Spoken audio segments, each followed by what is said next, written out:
Hello, everybody, and welcome to the first Youth Orchestra virtual showcase this season. We are very excited to be able to share our students' work with you. And before we get started, very special thanks to M&T Bank, the Youth Orchestra 2021-22 season sponsor. Thank you so much. Let's get started. Let me introduce today's MC. He is our assistant conductor and curriculum specialist, our amazing maestro, Terence Thornhill. Hello, everybody. Hello. I'm Terrence Thornhill, and I'm excited to get started and get this show on the road. So, today we will spotlight the work of the students who have participated in our fall semester virtual track with a focus on rhythm and creative composition. We hope you enjoyed this peek behind our Zoom curtain and witnessed the creativity and dedication of our students and teachers. During the showcase, we encourage you to use your reactions button at the bottom of the screen to show your support. If you are on a mobile device, you will find the reactions if you tap the More button. If you have any comments you want to be shared, please use the chat feature to send to our Zoom host. Our first presentation comes from the Academy Orchestra, Chamber Orchestra, and String Ensemble rhythm classes, under the direction of New Jersey Symphony Principal Timpanist Greg LaRosa. Greg has been the driving force in designing our rhythm curriculum since last season, and he oversees and teaches classes both in person and virtually.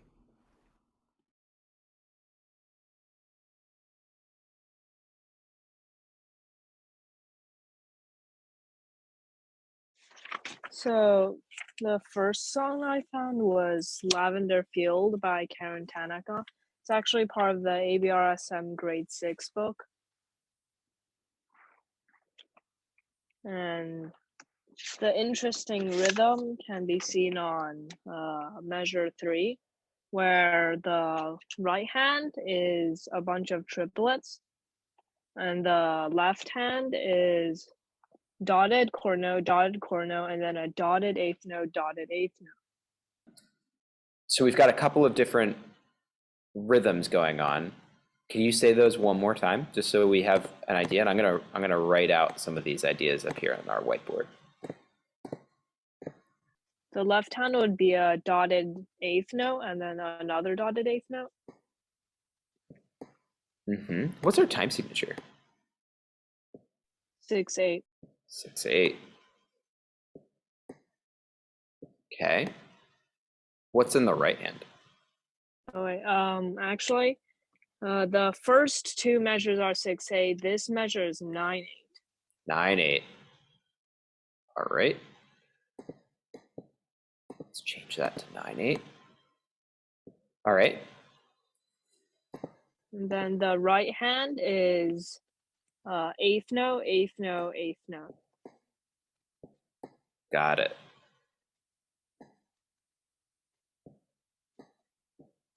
And is it the whole bar is 1, 2, 3, 4, 5, 6, 7, 8, 9, all eighth notes? For the right hand, yeah, but for the left hand, it's not always the dotted eighth note. Okay. So let's take a listen. So we've got sort of these two different ideas. Does anybody remember what happens specifically, the name, when we have something that's kind of 2 against 3? Hemiola. Hemiola, very good, excellent. So we've got some hemiolas going along here. Let's listen to a bit of it.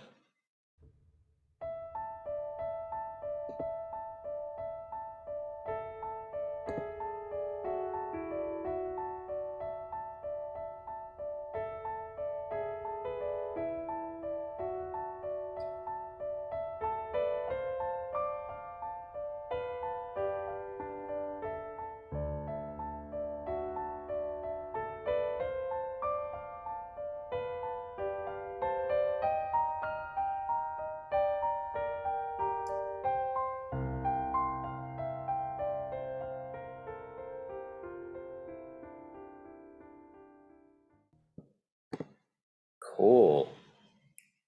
Very cool. Anything else that people are hearing? So we've got sort of this hemiola idea and some of this duple in triple time, or in a compound meter like 6/8 or 9/8, we're hearing duple, meaning dividing it sort of in two, grouping of 3 becomes 2. Anything else people are hearing? I think it sounds very elegant. Elegant, I like that word. I don't know if I would have said elegant, but I think that fits. All right, Kenny, excellent. Thanks so much for bringing that one in. And you've played this. Cool, excellent. So we're seeing all our rhythmic concepts in the real world. I love it.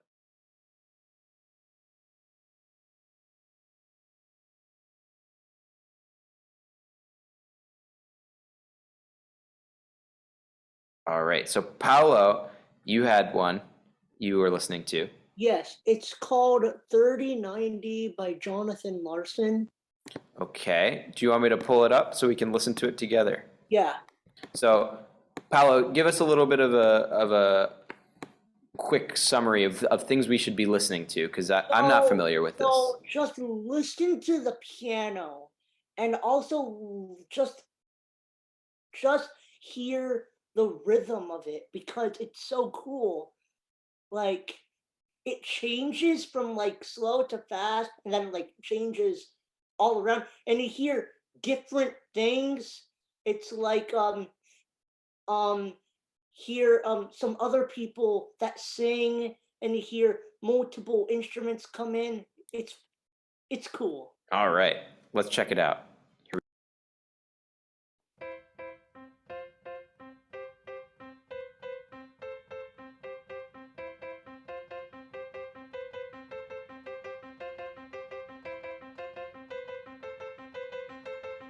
Stop the clock. Take time out. Time to regroup before you lose the bout. Freeze the frame. Back it up. Time to refocus before they wrap it up. Years are getting shorter. Lines on your face are getting longer. Feel like you're treading water. About the riptides getting stronger. Don't panic, don't jump ship. Can't fight it like taxes. At least it happens only once in your life. They're singing happy birthday. You just want to lay down and cry. Not just another birthday. It's 3090. Why can't you stay 29? Hell, you still feel like you're 22. Turn 30, 1990. Bang, you're dead. What can you do? Very cool. So we might go back and listen to more of it, but I just want to get people's rhythmic interpretation. You know, what do you hear? What do you hear just musically in this, and then what do we hear rhythmically? Can we put any of the concepts that we've talked about in our classes into this? What about time signature? Oh, fast, right? Yeah, it's pretty quick, right? Do we have what were we tapping our foot to? You know, like, do we have a time signature that we were thinking about? Or you know, a tempo is fast. Yes. So like, if you noticed at the beginning, the piano starts off very slow, and then it gradually got faster and faster. Then after that, another beat started to come into the chorus and stuff like that. Yeah, excellent. So, Paolo, what was that concept? What's that word that we use that we It's might about see syncopation, right? not syncopation. Well, there is some syncopation in it, but what's the word that we use to describe when something starts slow and gradually gets faster? What are you going to see in your music? Yeah, acceleration, or if we see it in Italian in our music, what's that word? Accelerando. Yes, very good. So it starts with an accelerando, right? The other thing that's kind of interesting to me is, did anybody else have trouble tapping their foot to the pulse at the beginning? Yeah. No? Yeah, it was all over the place. Actually, it felt blurry at the beginning. And then Yeah. it got clear as it went faster. Yeah, I think as it got faster, it was clearer. And as some more instruments added in, it got a little clearer as to where the pulse was. Because at the beginning, it was just a bunch of, let's call them eighth notes, where we hear ba ba ba ba beep ba ba beep ba beep ba beep beep ba beep ba beep beep beep ba beep ba beep ba beep ba beep, right? Where we just have a constant spread of these notes that go on and on and on, but we don't have anything that's kind of giving us a clue as to how they're divided. And we would usually use a time signature or the amount of space in our measure to be able to show with a structure of each individual measure or phrase. So now that we've heard it, we know what the structure is later on in the tune because we hear that drum and guitar come in with sort of more consistent, understandable rhythms. But if we listen to it again at the beginning, I want to see, is it easier now, sort of retroactively knowing what's going to happen later to be able to feel the beginning of the music? That was awesome. That was really, really interesting to see. Now we're going to move on to see what our students in the training ensemble who are working on rhythm and composition with teaching artist Pilar Zoro are up to.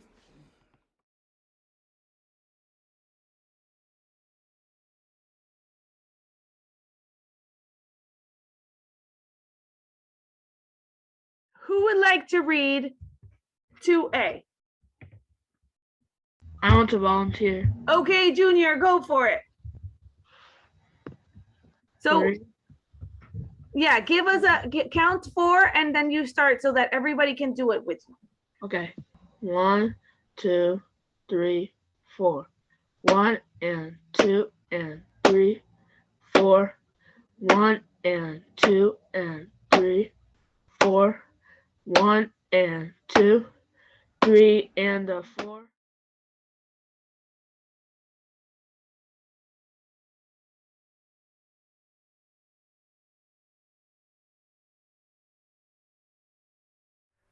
Okay. I haven't tried it, but I think I have an idea for mine. Okay. What idea do you have?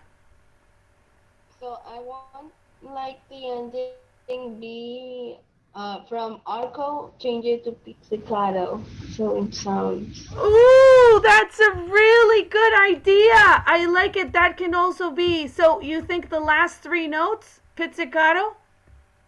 Yeah. Mm-hmm. Okay, so I'm gonna put it here. Okay, try. The measure. Okay, this measure? Uh-huh. Okay. So it's Oh, okay. Yeah. That could be. What can you tell me the notes? So it's G, A, B. Yes, Sarah, you have an idea? Yeah, after when I play, after like the last thing I play, maybe it could be like Okay, tell me the notes. A, E, and Starting in the measure that you stop or here? Yeah. Here? Okay. Stop, yeah. And this one a half note maybe? Yeah. Okay. That's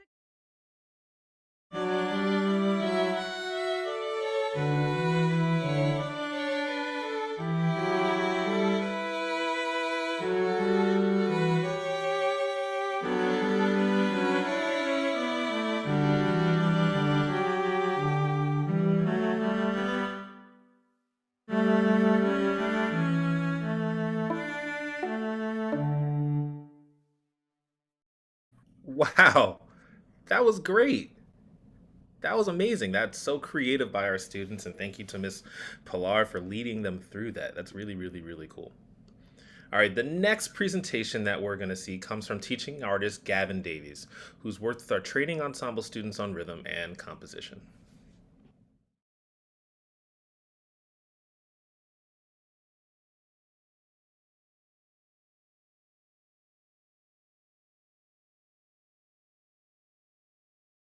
Okay, Caden, give it a whirl, and you can do your own count off. Okay. 1, 2, 3, 4.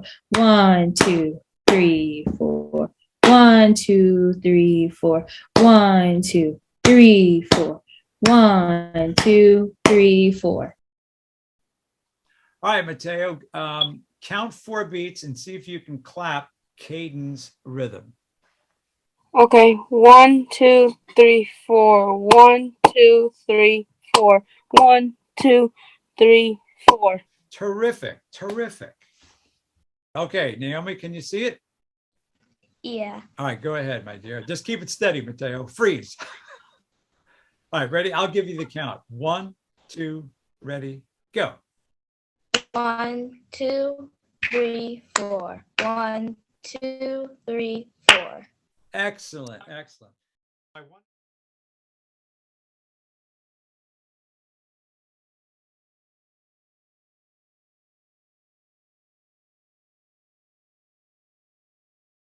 I wanted you to write 2 measures of rhythms using quarter notes and eighth notes. Okay, and that's how I wanted you to set it up.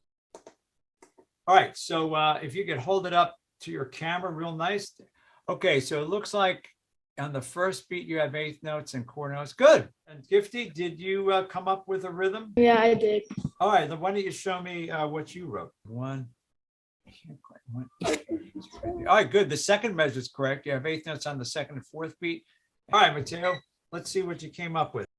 Good. So that shows me that you're you have a pretty good understanding of the basic note values. You know, whole notes, half notes, quarter notes, and eighth notes. Now, of course. Nice. Very, very nice. Thank you, Mr. Gavin, and thank you, students in Mr. Gavin's class. That was really, really fantastic.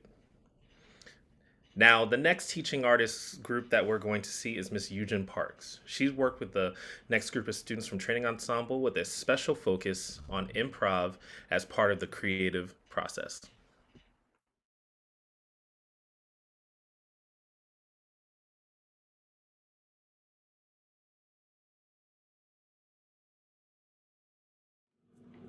Hi, my name is Kyrie, and I'm in Miss Park's rhythm composition class. During the class, we learned about rhythms using the rhythm packet.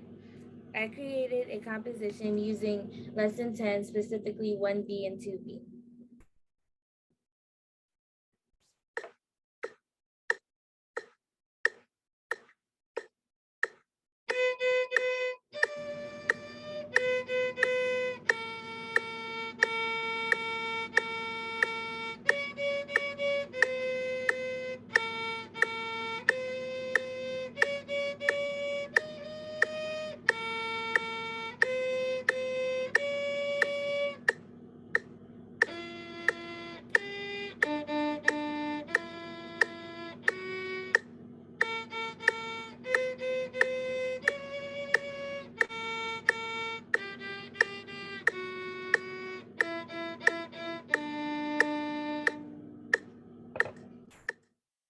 I created my own composition using lesson 8 rhythm 1A and 2A.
I've made my own composition based on 1A and 2A in lesson 3 in the rhythm workbook.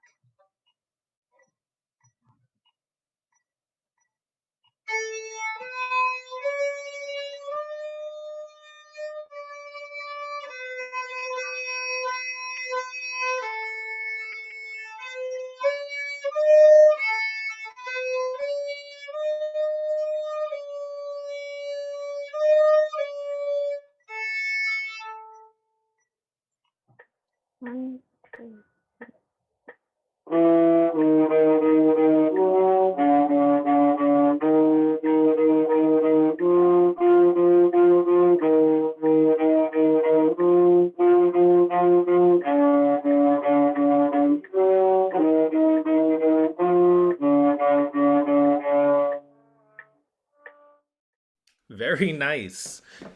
Really, really cool ideas from the students, and they were guided by the wonderful Miss Eugen Park, master of improv, especially on the violin. So everyone got a lot out of that one. So the next group that we're going to see is training ensemble students that worked with Mr. Matt Kolajetsky on rhythm and composition.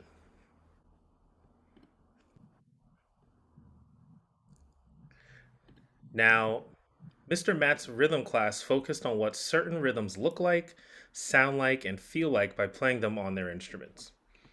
Each class, the students were given a series of note patterns to read without the instrument by just counting and clapping. The students would then create a scale of the day using any combination of rhythms that they learned and performed, and then they performed it in class. Mr. Matt's composition class focused on knowledge of major and minor keys, time signatures, and guidelines to composing music. Each student would contribute to a class piece of the day where they would choose a key, time signature, and length of the piece. After creating the piece, the students had the option to perform it on their instruments for the class. Even though it was optional, each student was eager to perform what they just created. In this presentation, you will see the visual of the music that the students composed and hear the music brought to life by our very own audio wizard, Maestro Jose Luis Dominguez.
Those are so good. I'm gonna, you know what? It's reaction time for me. That was amazing. That you're getting all the reactions from me here. That was so good. Congratulations to those students of Mr. Matt's class. Thank you to our audio wizard, Mr. Jose Luis Dominguez, to be able to hear what the original idea sounds like and then hear what it sounds like after some other inspiration. Fantastic. Now, our next presentation comes from our advanced composition classes for students in string ensemble, chamber orchestra, and academy orchestra taught by Maestro Dominguez.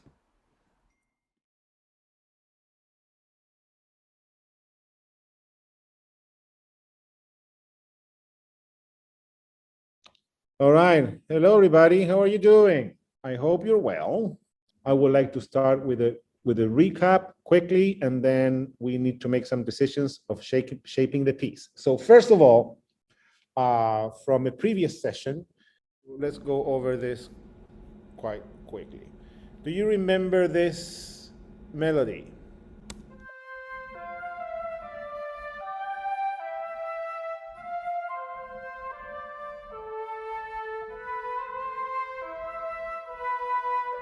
Yeah, and I added a piccolo later.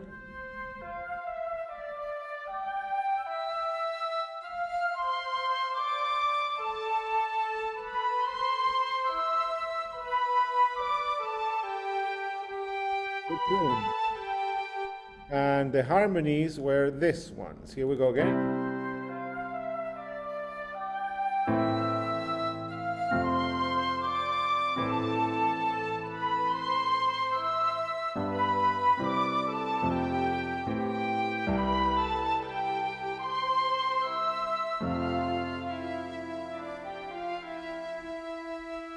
Okay, and we have another version with strings now.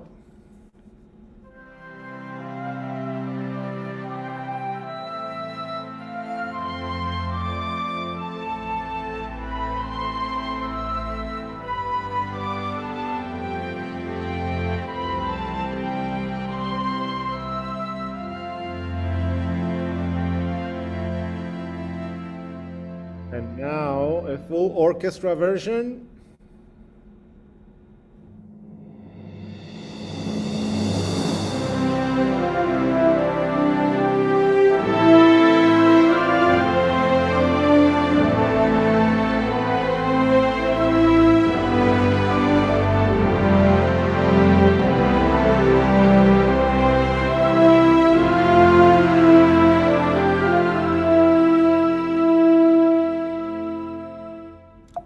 Okay, so first of all, before we do the recap about the counterpoint ideas that we spoke before, I will stop the share for a second here.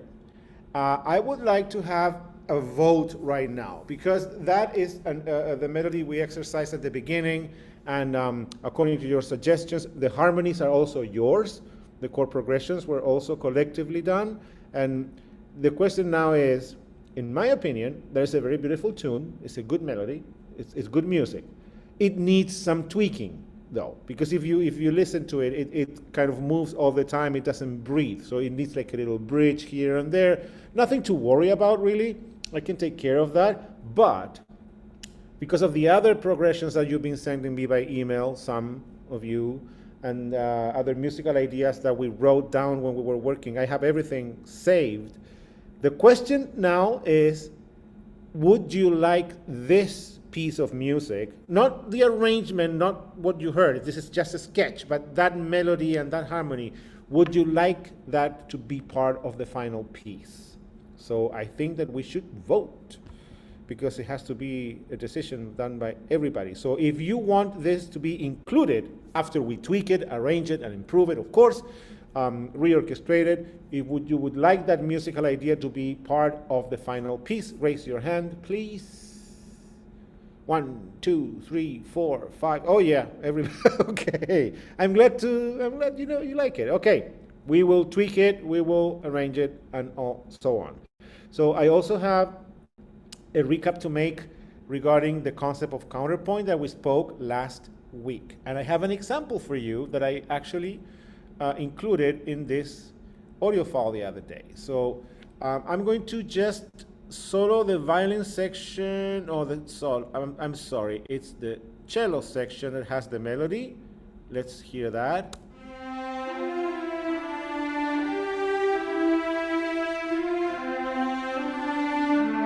Okay, so that's melody. Agreed? That's just pure melody. So we will add harmony now to the melody.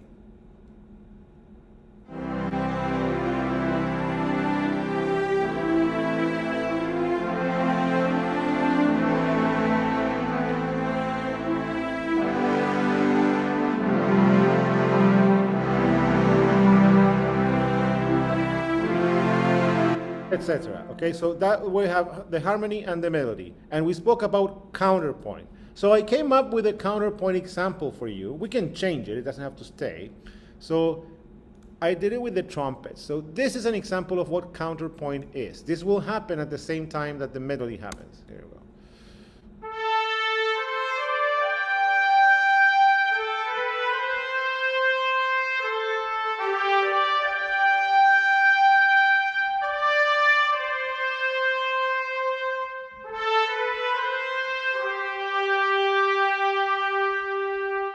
So you see that's a melody by itself, and if we decided to use it, or we do another one, whatever, it doesn't matter, then we can develop it in our piece, and it could become the main theme of a section, if you will. But now, that is counterpoint. That's what we spoke about last week. That's what it is.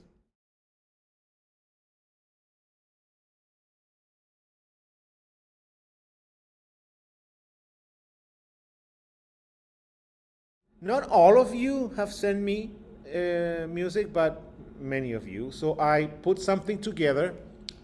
This is not a piece yet, but it is the chord progressions to give you an idea, and you will receive it by email as well. This is an orchestration that I did really fast. So as you can see, like all the brass are together and stuff. This is not the final piece. This is our sketching session, okay? These are sketches, nothing else. So it doesn't mean, I just chose a few instruments to make it sound a little bit, nicer. So, okay, so next we have Natalie's chords. I'm so sorry, I shouldn't have done that. There we go.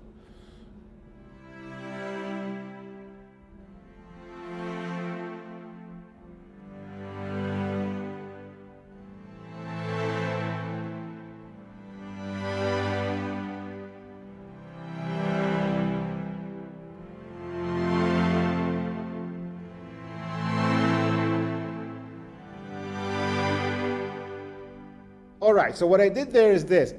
In her email, Natalie actually wrote the progression, the number of the chords, progressions, and next to it she wrote instruments.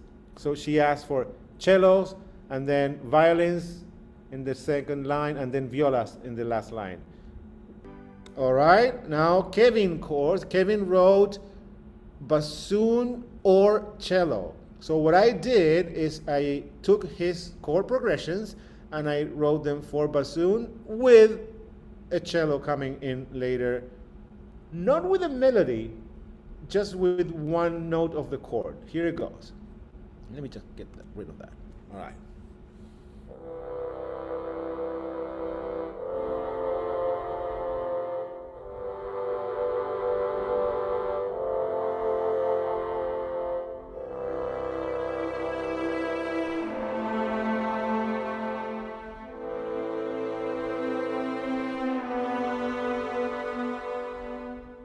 Okay, next is Isla's chords.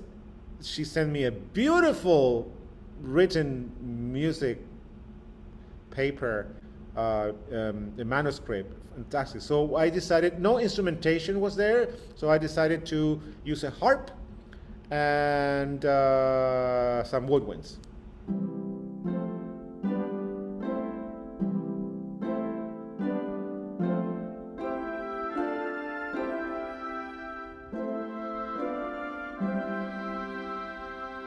Good job, Ayla. And then Tejasvi, brass.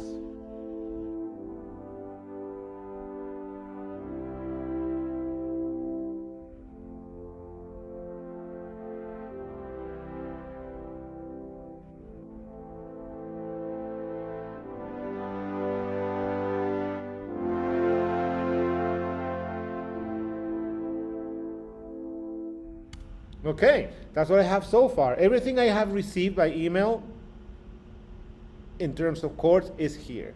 So let's talk about this for a second.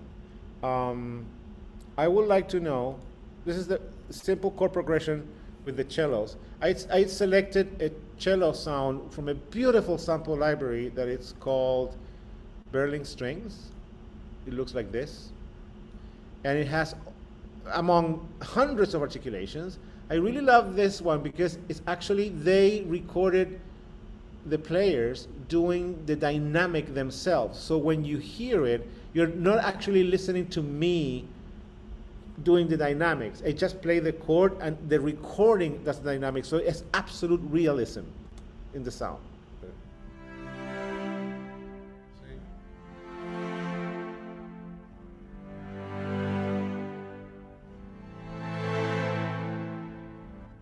So the reason I did that, and the reason I did the bassoons for Kevin's progression, this, like this.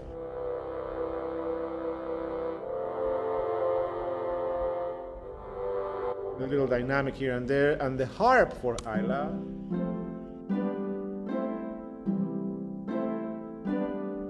Etc. And the brass for Tejasvi. Dynamics.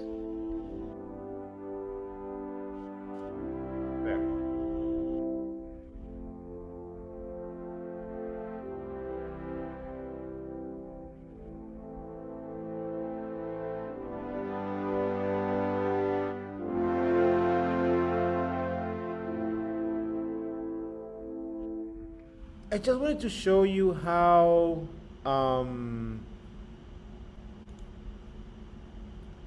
incredible music is, because we're talking about probably some random decisions made by us or you with the chord progressions, you know, with the numbers and stuff.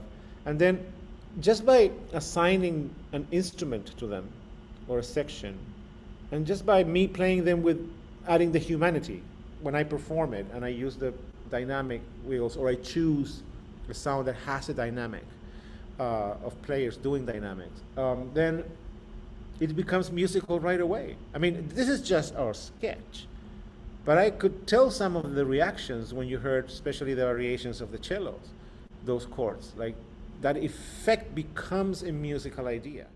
Well, hello everybody again. It's so wonderful to see our students' creativity in action. It's actually amazing. Before I go into a little example that I have here for you, I wanted to say a huge thanks to all the teachers, because it's so amazing how every module has a different approach and the results are amazing. I really enjoyed orchestrating for Matt's composers, and it's really congratulations and thank you, because this is absolutely incredible and it's so inspiring to see even students with no experience in composing or harmony or theory just, you know, come together and come up with ideas. What I will talk to you about now is very shortly is about the differences between this process and the process we had before the summer break, when we were completely in virtual form. So what happened there that ended up being an album, Our Voices, with 25 symphonic pieces, is that mainly all the students will work with a coach or a teacher, and they will come up with melodies and some ideas, and I will take all those ideas and orchestrate them off behind the scenes, basically, right? So there was not much time to go very deeply into everything. But this time, what's different about the approach in the composition classes that I'm working with is that I took the chance to share the basics in terms of universal information. What do we need to know? The basics of music composition and arrangement. We're talking about melody, harmony, and even counterpoint, which is kind of crazy if you think about it. That's a college class. And I'm not saying that we're doing it the same as you would do in a professional setting, but I've been proven by the students that they really understand it, and they are really able to use it when you put it in simple terms with live examples. So the difference now is that every piece that we're building together with my composition classes is much more of an interaction throughout the process. That's why you saw in the video not like a rough piece getting constructed, but actually a writing session with the ideas and the exercises, as I mentioned in the video, of harmony and chord progressions, which are exercises. And as you orchestrate them and play them musically, they become very, very musical. But we have done some melodic work too. So in both cases, with both groups, we started by analyzing the basics of how to construct and build a melody. We did that. I got plenty of ideas. We did some live, some others were by email, and I have all that saved, of course, and they will become part of the piece. We will learn how to arrange them. And I use the word arrangement in this case, not as orchestration or instrumentation, but the organization of the ideas within in the context of a piece. So what goes first? How do we evolve to the next idea? Are all these ideas going to be exposed? Are we going to change them or not use them, or we come up with new ideas? What is the final shape of our piece? What is the orchestration of our piece? So it's much more step by step. That's why now we have, instead of before the summer, we had ongoing pieces already. Now you have sketching sessions that will be saved, of course, and then become the piece. It's really incredible how approaching these ideas is so easy with our students, and I've been in awe in this past few days working with the latest emails that I received and what comes up and in our lessons and classes of how beautiful some of these ideas are, or how beautiful they just become just by being orchestrated. So I want to show you, you just saw a video where you saw a little clip of the AO composition class and the COSE composition class. So I would like to start sharing with you now a little more in detail and a little something new that I have for the AO composition track. So let's just go. We have everything on. So this is what you heard in the video, and it all started with this melody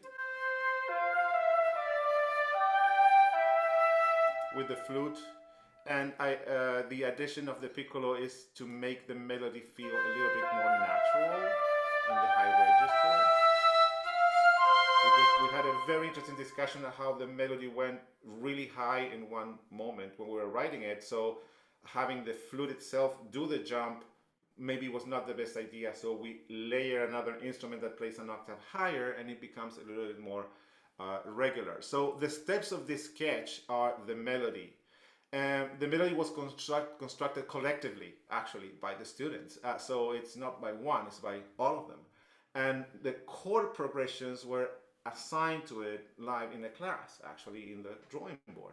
And everything else here that you heard already is just me arranging those, adding strings, or a full orchestration.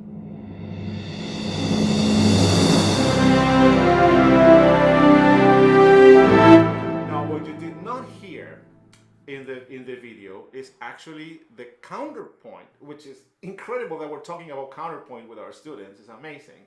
So what we have here, I played for you in the video the trumpet counterpoint that I came up with, but you never heard it together with the melody. So what you're going to hear now is the symphonic version of the melody with the counterpoint at the same time.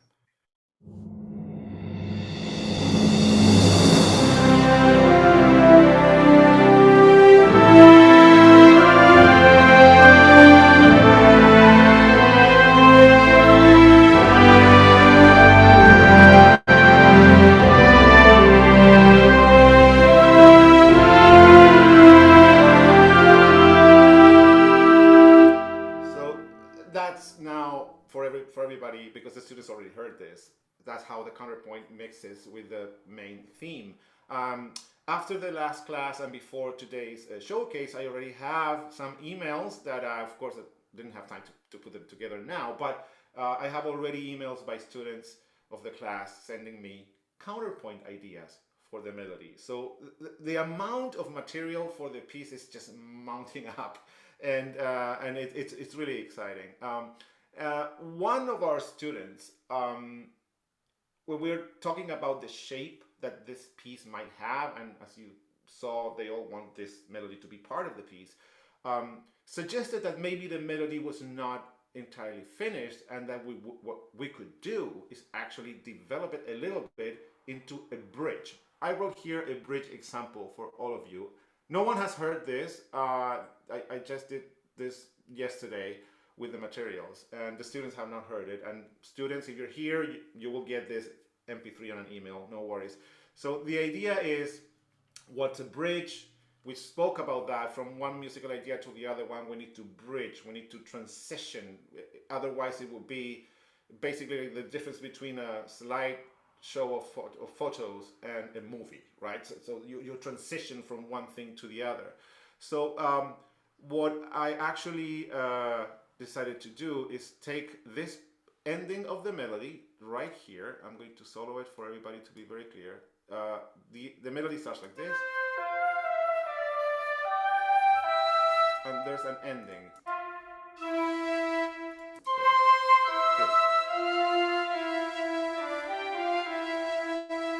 So that's the ending of the melody. Let me play it one more time.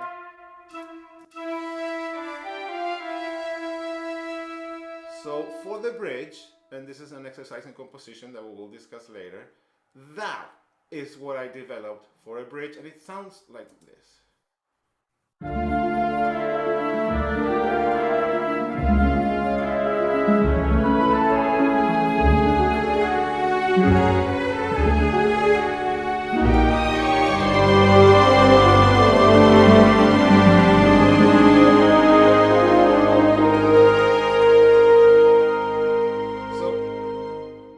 That's what we do in our classes. We work on how to layer the idea. So if you notice, this is not me composing, it's just me arranging our students' ideas. That's what it is. There's nothing here that I composed. It's their theme ending. And then a little surprise when the horns come in with the original theme. And that becomes counterpoint when played together. One more time.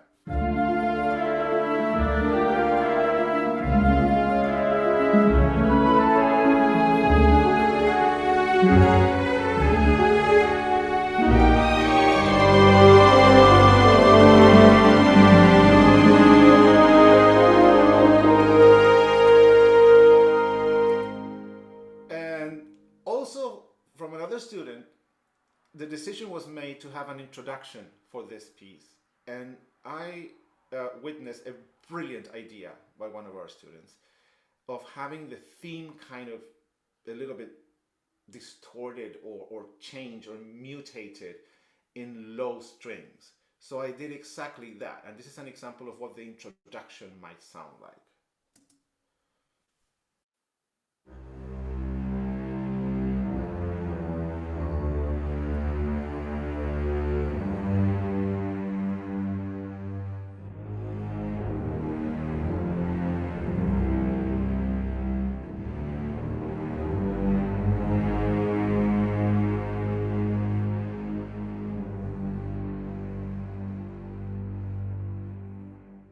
So that's just taking their advice of using the low strings, cellos and basses, and using the melody stretched out a little bit and taking elements of the melody from other sides. That's arranging, basically, an orchestration. And it's already so exciting to hear where this could go. Now, I do use orchestrations like this in our sketching session to get that inspiring, feeling of real musicians or virtual real musicians playing this music. But decisions on orchestration, on what sections will be led by what instruments, will be made collectively. Now, I really want to show you something. This was not planned, so it's I need to close this session and open the other one, so I'm going to try to make it as quick as possible because I have something to share about the session with the CEO and SE student. So I'm going to just quickly open that file. I promise this should be very, very quick while it loads right there. So I will stop the share maybe to make it faster for them. All right. So in both cases, the way we approach harmony was by building chords on every note of the scale of the key of choice. Most of the time is C major.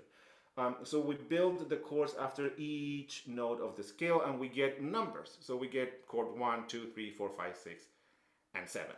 And what I asked them to do after they really quickly understood what that meant, we exercised a little bit. How do we go from one chord to the other one? What voices should move? What voices should jump? Which voices should stay the same when there's one note that is the same in different chords, which happens a lot. So we did all that, and then I asked them to send me chord progressions. And you saw that a little bit on the video. I think this is ready to share. Here we go. Yeah. And just to make sure that this is loaded, and we're not going to have like an audio. It's loaded. Okay, so this is the other session where I showed you in the video. You saw, this dynamics. These are all chord progressions by the students, and most of them suggested what instrumentation should be there. So when we started talking about counterpoint, which is, in other words, to make it very simple for all our friends watching today, is basically more than one melody happening at the same time, being one the main melody and the other one's kind of an answer to it or a complement to it.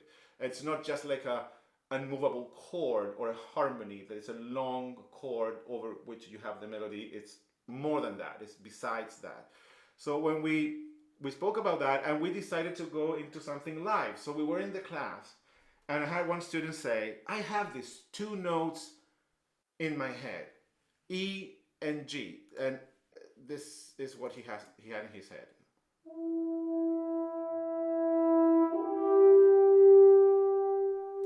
And I said, well, great, two notes is more than enough to write 10 minutes of music if you want to. But the next student showed me another melody. This is happening live in our last class. So this was the other student's idea. I did it with a harp here.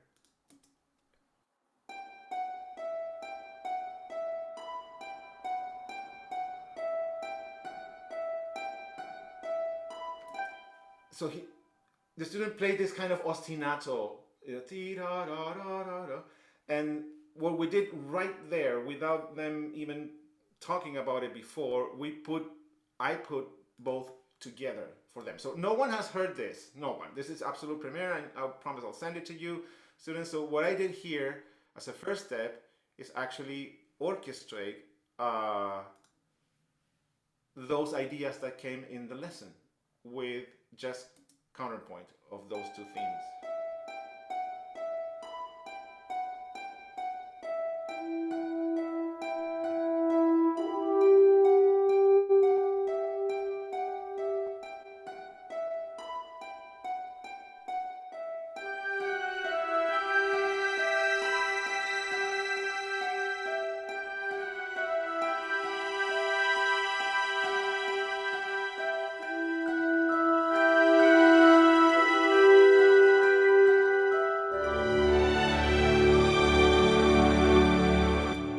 Okay, so you see, this is just two students that came up with an idea right away, right there.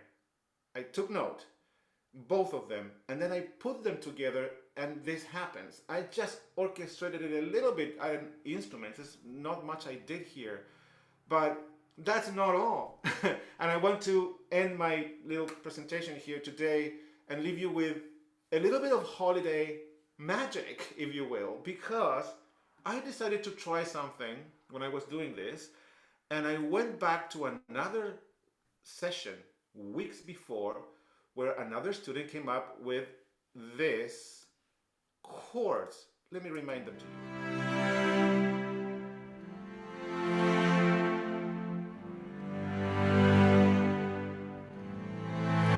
So that was the chord exercise. So I thought, what if I just put that together with this that happened 2 weeks later? And here is a little bit of holiday magic for you.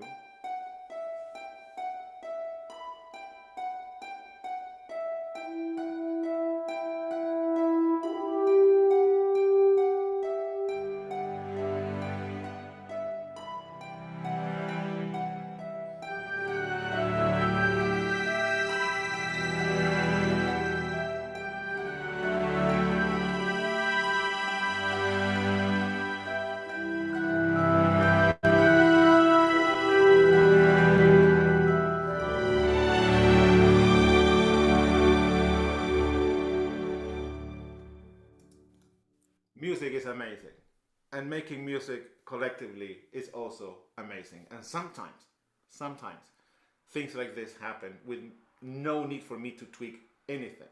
Just one student came up with something 1 week, 2 weeks later another student came up with something else, talking about totally different things, and then you put them together and this happens. So congratulations to the students.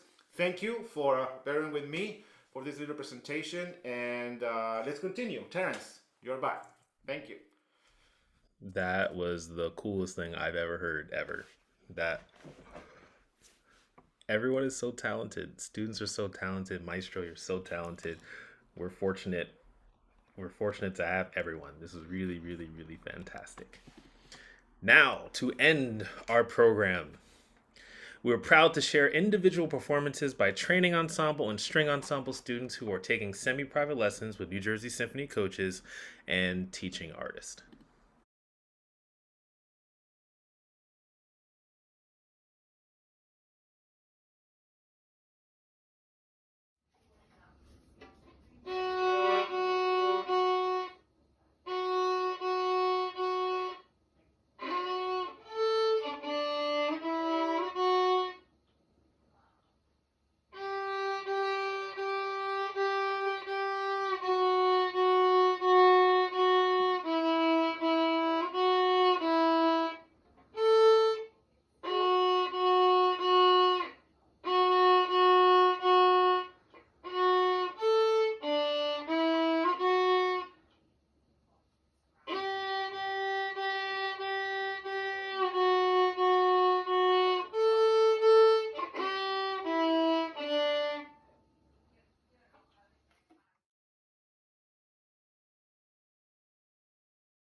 Three.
Two, three, four.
Fantastic performances. It's great to see everyone improving so much.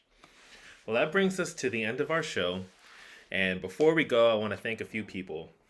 Let's give a big virtual round of applause to all of our students.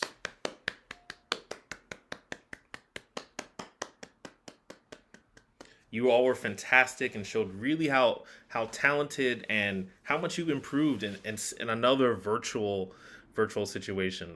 I'm very impressed with everyone. Really fantastic job. Thank you for all watching today and lending your support. Special thanks to M&T Bank, our 2021-22 season sponsor. Thank you to our mentors. Our mentors are the heartbeat to this program. This program can't happen without our mentors. So thank you so much for all that you do in person and virtually. Thank you to all the fantastic New Jersey Symphony musicians, teaching artists, artistic leaders, staff, and trustees. Please visit NewJerseySymphony.org for all of our upcoming events, and we especially invite you to experience New Jersey Symphony Home for the Holidays next Wednesday at 7:30 p.m. on YouTube. The link is in the chat. Congratulations once again to our students, and we will see you in January when everyone in the program will get to work together for our all-virtual winter session. Thank you for attending, and good night. Happy holidays from everyone at New Jersey Symphony Youth Orchestra. Drop your reactions. Bye. Bye. See you later. Thank you. Happy holidays. Happy holidays. Stay safe. Eat lots of good food. Bye. Bye. Goodbye. Bye. Happy holidays. You too. Great job.